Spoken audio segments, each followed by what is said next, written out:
Hello. Would you like to say hello? Yeah, hello. Subscribe. Thank like. you. Yeah, I always forget that one. Do the thingy. Belt on. Locks. Locks.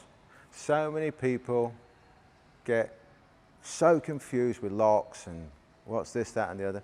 There's only 3 locks, right? There's bent, straight, twisted.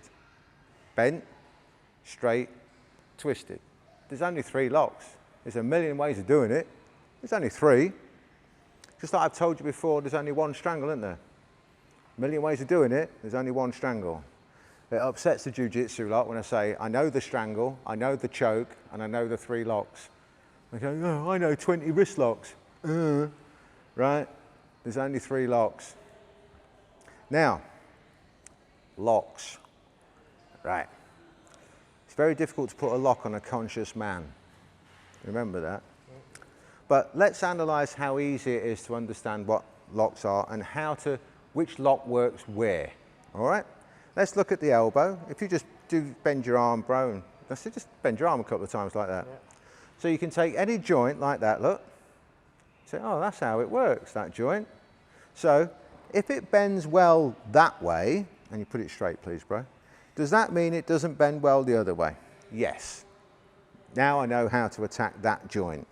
Let's have a look at a finger. Do you mind, bro? It moves around like that. I get to there. That's going to start to hurt, so that's how I would attack that one. Let's have a look at the thumb. Which way does that go? Well, that's starting to hurt. I could attack it that way. Let's have a look at it like that. Does it work like that? Could I go that way with it? Yeah, I could start to do something with it that way. Right. Have a look at the knee. It bends the same as the elbow, so if it bends that way, it doesn't bend so well the other way. So now I'm starting to understand how to attack all these different joints. Right? The shoulder, you can do this with the shoulder, you can do all sorts. You go, well, that's a difficult one. How does that work then? Because it seems to move all over the place, doesn't it? Well, so does a chicken's joint, doesn't it? You've got to look at a chicken wing or something like that. But if you hold it like that and go like that, and it starts to have an effect on the shoulder. Same if you go like that and go like that, it starts to have an effect on the shoulder, especially if you've got a base with it. So now you can start to think, well, hold on, I can start to get that shoulder working if I've got a bit of a base down there and I have that bent, and so I can add the bent and twist together, can't I? Yeah, well, that makes it even better then, doesn't it? Because I can bend that and twist that, and now all of a sudden it's starting to work better. You go, so now I can start to make these locks really work for myself. So you can start to play with it. You can grab hold of things and go, what happens if I just do that? Nothing. What happens if I twist it? Something's happening. Okay. So for you a keto lot, when you're up here, look, and you got this lot, and you see a lot of them, they just do this, which is fine, it works. But if you control high up as well, it works even better. Just saying. Another one for your keto lot, you got your kotegaeshi, your wrist turn and throw.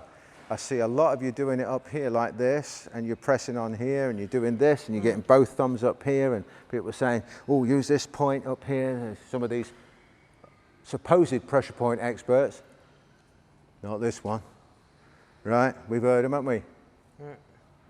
Daddy, what? You want to know how pressure points work? And they go, oh, triple warmer 3, and they start pressing like that, and they go, oh, like that, and they go, oh, it's starting to work, oh, it's hurting him. Oh, look at that, that's pressure point. That's bullshit. This kotegaeshi, if I do that, then make a fist be really strong, bro. No, make a fist be really strong. Yeah. Now all of a sudden it's not working for me, I can't get it. He can grab hold of me, he can do all sorts. Kotegaeshi works when he's putting resistance in. Be strong, don't let me pull you away. Now kotegaeshi will work because, you know, it works that way. You've got to be here with it, here. That's when it works. And you take this fist past his shoulder, and then it starts to work. All this other stuff down here where you're doing all like this and doing this fancy stuff to make it works. It works in here, works in the gym, all works in the gym, doesn't it? But to really work, wham, you go that way with it and slam that down there. Yeah. So you don't need somebody to teach you lots of locks. Sometimes you might need somebody to help you with it because you're doing things wrong or not quite as good as they should be. But once you understand and start to think for yourself, how do these joints work, then you can sort it all out, can't you? If it bends well that way and doesn't bend well that way, well, I think that's the way to take it. You don't try and apply a lock going that way. Is that lock hurting? No, it's stupid, right? Start to think for yourself how and why these work and how the angle changes when you change the rotation or whatever of that joint. Anyway, that's how we explain locks. Tell them, bro. Yes. Subscribe. Yeah. Like button. Otherwise, we won't tell them any more about locks if they don't do it. You stop showing anything. Yeah. Okay. No more secrets. None. None. Press the button. Now. Press it now. We're not going until you press it. We'll stay here. Wait all day long. I've got all day. Got all day. We've got so much noise going on, we can't do what we wanted to do anyway, so we're going to wait all day. Go on, press the button. We'll just stay here, bro. This will be a 58-minute video if they're not careful. Yeah. Ah, right, thank you. See you later. See you later.